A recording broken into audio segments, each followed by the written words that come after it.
What were the inspirations for Ice Age art? Do the thousands of images in Upper Paleolithic caves capture ideas about hunting, magic, initiation rites, calendars, or the many other hypotheses we have heard? Could we find an undercurrent that links some of these explanations and opens up other directions for investigation? We have living memory to draw from. When European colonists first traveled through the American Northeast, they encountered geological formations, such as the Old Man of the Mountains in the current state of New Hampshire. Their first impressions were this is pareidolia. The indigenous Abenaki people's translation of the Old Man of the Mountains from their native language was stone face. The face was integral to a sacred narrative, whereas European colonists considered belief in the geological supernatural to be primitive. Much of the face on the Old Man in the Mountains fell off in 2003, thus completing an indigenous prophecy. People paid tribute and grieved with the laying of flowers at a civil ceremony. A memorial stands in its place. We can see the before and after in this composite. How anthropology looks at these pareidolia-founded sacred geological places has changed as people of European descent learned more about the traditions and beliefs of what were once considered primitive peoples. The word animism began to be accepted in the late 1800s as an all-encompassing alternative perspective. Such animistic peoples are commonly recorded in the ethnographic literature for their recognized sacred mountains and other geological formations as places to communicate with supernatural deities, the wind and the clouds having their own agency, and practitioners being aided by non-human animal beings. We can learn more about animism on a journey across the United States, encountering many indigenous pareidolia sacred sites along the way. We arrive at the Black Hills that intersect the states of South Dakota and Wyoming. Here we find the Lakota, who believe that sacred places on Earth are connection points with the sky. This cosmic view is animistic. A band of the Lakota journeyed in the spring through the Black Hills, where many geological formations were found to be spiritual beings. Each formation had its own sacred narrative that together explained the creation of the Lakota cosmoscape. The Lakota band stopped at points where the geology was believed to represent stars along the path of the ecliptic, the apparent path of the sun. As indicated by the red arrows, we can see how Bear Lodge Butte to the viewer's right is found rising in the night sky as stars in the Greek constellation Gemini. In Lakota tradition, the deep vertical grooves in Bear Lodge Butte were created by the claws of bears which tried to capture children who escaped via being raised into the sky on the butte. Bear Lodge Butte is more well known today as Devil's Tower. Before we move to the Upper Paleolithic, thank you for giving me the opportunity to present at this Unravelling the Paleolithic conference hosted by the University of York. My name is Bernie Taylor, and my research explores a deep root to mankind's creative capacity by looking at how we came to view our cosmos through the study of Upper Paleolithic cave art. The images in this presentation will be available for closer examination on YouTube and in PDF on my academia.edu and ResearchGate pages. We could travel around the world and find many animistic geological formations recognized by indigenous peoples whose spiritual beliefs can only be connected in prehistory. Instead, we will resume by visiting the prehistoric Altamira Cave in Cantabria, Spain. Here, Ice Age artists found pareidolia of faces, possibly those of horses, that they accentuated with black pigment. You may think this is not great art, certainly not a Picasso. Yet, we can see almost identical characters in Picasso's 1907 Les Demoiselles d'Auvergne. With this Altamira mask that was transferred to Picasso's 1939 night fishing at Antibes, the Ice Age artist found the face of the character on the wall, and then accentuated the features. Note how Picasso kept the face in black and white as he had originally seen it. The Spanish artist borrowed characters from Upper Paleolithic images throughout his career. This banner of the great Spanish artist hangs over the parking lot of the Altamira Cave and Museum. The banner indicates that Picasso is somehow lost from the permanent collection of the Altamira complex and needs to be refound. We remain in prehistory a few meters outside of the El Pindal cave, overlooking a Bay of Biscay cliff line in Asturias, Spain. The surf would have been more than a few meters shallower 22,000 years ago, when the Ice Age artists possibly first visited this site. The natural geological formation in the foreground has the appearance of a mammoth with an indented circle in its left flank. The El Pindal cave is accessible to the public with a guide who needs to be booked a few months in advance. When Ice Age artists walk into the El Pindal cave, they would have encountered this wall, which is most well known for the commonly identified mammoth in red. The dating of this panel is unclear. Mammoths have curved tusks, which are not illustrated on the red El Pindal animal, but clearly depicted at the Rouffignac cave on the other side of the Pyrenees in France. Maybe the El Pindal animal is a baby without tusks. There are at least two mammoths on this panel. The second mammoth is larger and behind the red outlined animal. One could suggest they are a mother and her calf.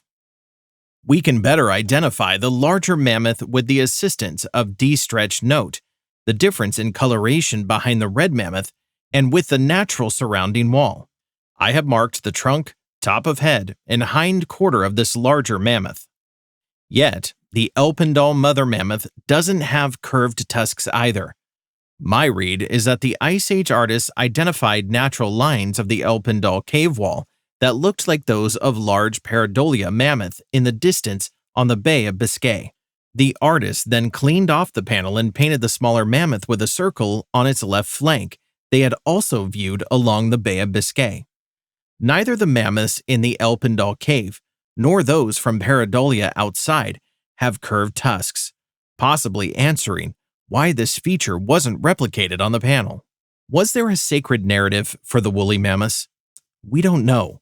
There is obviously intentionally in the two reproductions, which we today consider to be art. You can only take one of these artifacts home with you. There are other panels with this animistic concept in the El Pindal cave. Here on the principal panel, we find markings, engraved lines, and interesting natural irregularities. We can break the principal panel into some of its elements and find features that have the appearance of a straight-tusked elephant, with lowered tusks and trunk. Note how the artist found the tusk in the natural gold irregularity. The body of the elephant is concave. When we widen our view of the panel, the head of an unusual character emerges from behind the elephant. A green arrow marks the right side of the character's head. The flow of this representation that may be snaking through the red dashes area painted by the Ice Age artists are indicated by the blue arrows. This character has the impression of the wind. I believe this character is a representation of the Basque Ode, who is the spirit of thunder and the personification of storm clouds. This character gives us the artist's animistic belief in the wind and clouds having their own agency. The center-enlarged D-stretch image of Ode gives us more detail. For reference, Ode's depicted head is slightly larger than an adult's outreached hand. Ode is an agent of the Basque deity Mary, who dwells in a cave on the mountain Chindoki, which has lines that closely resemble the El Pindal panel. My pronunciation of Basque names are not likely correct, but they are spelt correctly in this presentation. Chindoki is a sacred place among the Basque people, who have inhabited this region since at least the Neolithic. There are other panels with this animistic elephant or mammoth concept. We now travel to the Las Monitas cave in the El Castillo mountain cave complex to view the panel of the masks. In the panel of the masks, we find the pareidolia elephant character visualized on Chindoki, as depicted at the previous El Pindal cave image. The peak of the elephant's head is marked by the red arrows. This Las Monitas elephant has previously been identified as a mammoth. We see the wind character Ode, who comes from behind the mountain in this cosmoscape, again giving us the artist's animistic belief in the wind and clouds having their own agency. There is also a therianthrope, the mix of human and other animal being in the center. The character has foxish ears and peers through a magical mask. One might consider the ears to be elven in today's mythological vernacular. A second mask facing down is to the viewer's far right. This panel was previously titled The Panel of the Masks, based on the mask in the center and the illusion of masks among the surrounding dark lines. The O'Day and foxish-eared characters appear to be new finds. D-stretch enhances some of the lines through color separation. O'Day's extended right arm and head become clearer. We gain a little contrast with D-stretch for the foxish-eared character behind the mask, but lose some definition. Those dark lines over O'Day's outreached right arm are flora, such as winged broom, marked by the red arrows, a large brown maple leaf as indicated by the blue arrows, and a scattering of Spanish junipers that appear to be blowing in the wind. One can sense a gust of air animating the flora. This is an incredible animistic depiction that includes a sacred mountain to communicate with supernatural deities, the wind and clouds having their own agency and being spiritually aided by non-human animal beings. We travel back to the El Pindal cave in Asturias to view a previously unnamed panel from the lower Magdalenian.